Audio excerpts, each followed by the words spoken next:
அனைவருக்கும் வணக்கம். மீனராசிக்காரர்களுக்கு மிகவும் வலுவாக சூரியனையே விழுங்கும் பாம்பு என்று சொல்லக்கூடிய வகையில் சூரிய கிரகணம் நடைபெறும் போது நீங்கள் என்ன செய்ய வேண்டும் என்பதை விரிவாக பார்க்கலாம் வாங்க. பொதுவாக சூரிய கிரகணம், சந்திர கிரகணம் என்பது வருடத்திற்கு இருமுறை வருகிறது. அப்படி இருமுறை வரக்கூடிய வேளையில் சூரியனை மற்றும் சந்திரனை வலுவிளக்கும் செய்யும் அமைப்பாக பார்க்கப்படுகிறது. சூரிய கிரகணம், சந்திர கிரகணம் என்பது நிழல் கிரகமான ராகு கேதுவின் பழிவாங்கல் நிகழ்வாக பார்க்கப்படுகிறது. கிரகணம் நடைபெறக்கூடிய வேளையில் கூடுதல் கவனத்துடனும் விழிப்புணர்வுடனும் இருப்பது நல்லது. ஏனென்றால் கிரகணம் நடைபெறக்கூடிய வேளையில் இறைவனும் வலுவிளக்கும் தருணமாக அமைந்திருப்பதால் அந்த வேலையை சற்று கூடுதல் கவனத்துடன் எதிர்கொண்டால் சிறப்பான மாற்றம் கிடைக்கும். பொதுவாகவே இந்த தருணத்தில் சூரிய கிரகணம் வருவது இரவு நேரம். இரவு 11 மணிக்கு துவங்கி அடுத்த நாள் 3:15 மணி வரைக்கும் நீடிக்கிறது. இந்த வேளையில் அதிக கவனத்துடன் இருப்பது நல்லதாக அமையும். அதோடு மட்டுமல்லாது இரவு நேரம் என்பதால் பெரிய அளவில் பிரச்சனை இல்லை. இந்தியாவில்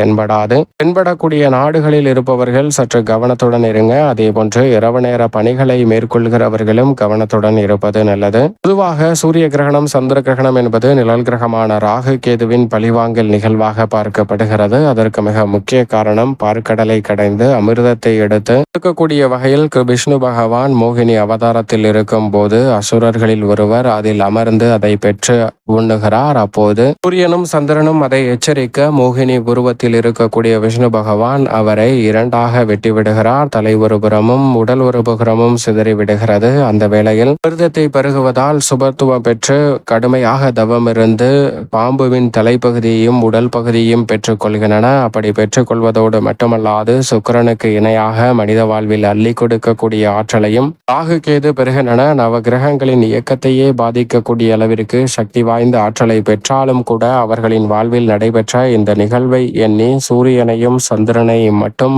பழிவாங்கக்கூடிய நிகழ்வாக இந்த சூரிய கிரகணமும் சந்திர கிரகணமும் நடைபெறுகிறது. இந்த வேளையில் இறைவனே ஆற்றலை இழக்கும் தருணமாக பார்க்கப்படுகிறது. எனவேதான் கவனத்துடன் இருக்க வேண்டும். பொதுவாக சூரிய கிரகணம் என்று அழைக்கப்படுவது சூரியன், சந்திரன், பூமி ஆகிய மூன்றும் ஒரே நேர்கோட்டில் வரும்போது சந்திரனின் நிழல் பூமியின் மீது விழுவது சூரிய கிரகணம் என்று அழைக்கப்படுகிறது. இந்த வேளையில் சூரியன் வலுவிழக்கிறாரா என்றால் நிச்சயமாக இல்லை. ஆனால் சூரியனினுடைய ஒளி எப்போதும் பூமியை வந்து அடையும். சூரியனுடைய ஆற்றல் முழுமையாக நாம் வசிக்கக்கூடிய பூமிக்கு கிடைக்கும். ஆனால் இந்த வேளையில் நடுவில் சந்திரன் வந்து அதை தடுக்கிறார். அதனால் பூமிக்கு சூரியனினுடைய ஆற்றல் முழுமையாக கிடைக்க இயலாத ஒரு அமைப்பு சூரியன் வலுவிழக்கும் தருணமாக பார்க்கப்படுகிறது. இந்த நிகழ்வு ராகு கேதுவால் சூரியனையே விழுங்கும் அமைப்பாக பார்க்கப்படுகிறது. எனவேதான் இந்த வேளைகளில் கவனத்துடன் இருப்பது நல்லதாக அமையும். அதே போன்று சந்திர கிரகணத்தின் போது சந்திரன் பழிவாங்கும் நிகழ்வாக பார்க்கப்படுகிறது. ஏனென்றால் சூரியன், பூமி, சந்திரன் ஆகிய மூன்றும் ஒரே நேர்கோட்டில் வரும்போது பூமியின் நிழல் சந்திரனின் மீது விழுவது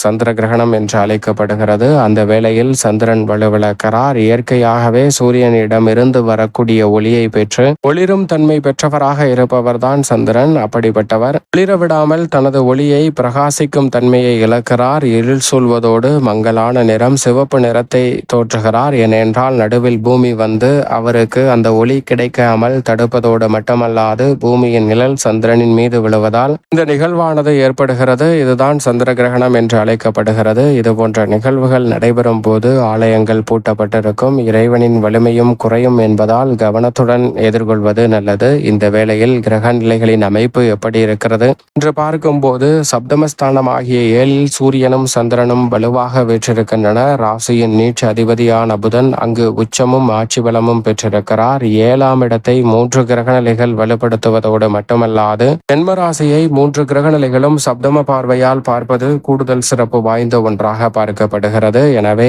இந்த வேளையில் அதிக கவனத்துடனும் விழிப்புணர்வுடனும் இருந்தால் பல சிரமங்கள் உறுதியாக தவிர்க்கப்படும். அதே வேளையில் ரூணரோக சத்ருஸ்தானம் என்று சொல்லக்கூடிய யோகஸ்தானம் ஆகிய 6இல் கேது அபரிவிதமான நன்மையை அள்ளி கொடுக்கக்கூடிய அமைப்பில் இருக்கிறார். அவருடன் ராசியின் உச்ச அதிபதியாக இருக்கக்கூடிய சுக்கிரனும் இணைந்திருக்கிறார். சுக்கிரன் மற்றும் கேது யோகஸ்தானத்தை வலுப்படுத்துவது நிறைந்த நன்மையை கொடுக்கும் ஒரு அற்புதமான அமைப்பாக உறுதியாகவே பார்க்கப்படுகிறது.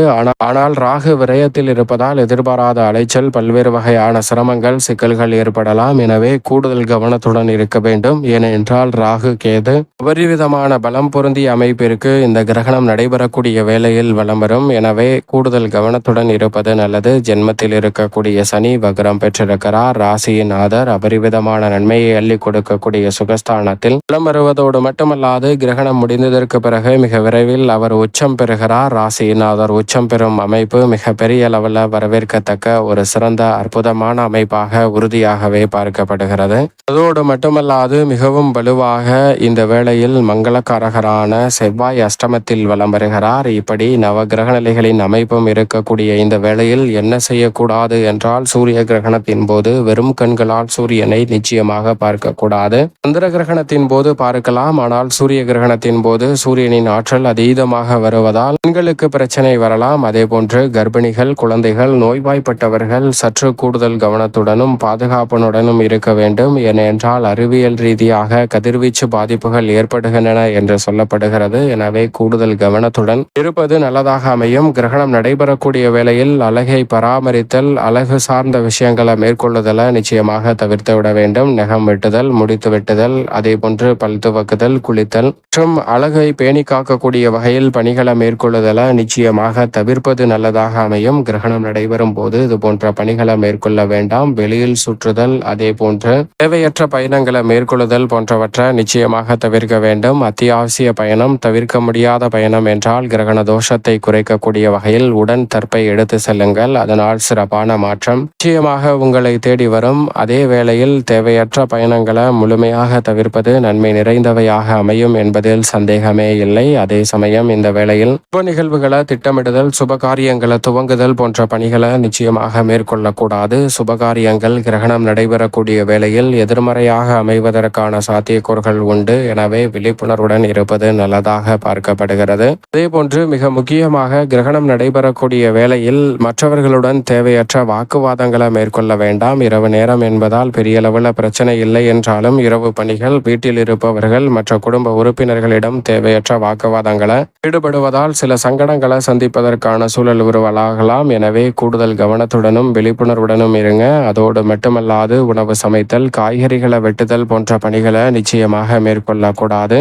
இந்த கிரகணம் நடைபெறக்கூடிய வேளையில் உணவு சாப்பிடுவதை தவிர்ப்பதும் நல்லதாக அமையும். ஏனென்றால் சில உடல் ரீதியான பிரச்சனைகள் வரலாம். எனவே இது போன்ற விஷயங்களில் கூடுதல் கவனத்துடன் இருங்க. இறைவனும் வலுவிழக்கும் தருணம் என்பதால் ஆலயங்கள் அந்த நேரத்தில் பூட்டப்பட்டிருக்கும். எனவே வீட்டில் இருப்பதே சால சிறந்த அமைப்பாக பார்க்கப்படுகிறது. வீட்டில் இருந்து கொண்டு உங்களுடைய இஷ்ட தெய்வம், குலதெய்வத்தை நோக்கி மன்றாடலாம். அதே சமயம் தியானம் செய்யலாம். இரவு நேரம் என்பதால் ஓய்வெடுக்கலாம். பெரிய அளவில் பிரச்சனை இல்லை. இருந்தாலும் உபகாரியங்கள் உள்ளிட்ட மிக முக்கியமான பணிகளை மட்டும் கிரகணம் நடைபெறக்கூடிய வேளையில் தவிர்ப்பது நல்லதாக அமையும். இது போன்ற விஷயங்களில் கவனத்துடனும் விழிப்புணர்வுடனும் இருங்க. இறுதியாகவே கிரகணம் முடிந்ததற்கு பிறகு நிச்சயமாக என்ன செய்ய வேண்டும் என்றால், குளித்துவிட்டு அன்று வீட்டை சுத்தம் செய்து வீட்டில் இருக்கக்கூடிய தண்ணீரை எடுத்துக்கொண்டு அதில் சிறிதளவு மஞ்சளை கலந்து வீடு முழுவதும் தெளிப்பது கிரகண தோஷங்களாலும் பாதிப்புகளாலும் ஏற்படக்கூடிய பிரச்சனைகள் விலகி எதிர்பார்த்தல் அதிகரிக்கும். நீங்கள் எதிர்பார்க்கக்கூடிய நல்ல வாய்ப்புகளும் சந்தர்ப்பங்களும் உங்களுடைய வாழ்வில் கிரகண தோஷம் நீங்குவதால் மிக சிறப்பான வளர்ச்சியையும் முன்னேற்றத்தையும் காணக்கூடிய வகையில் அற்புதமாக கைகூடுவதற்கான சந்தர்ப்பம் உறுதியாகவே உங்களை தேடி வரும்.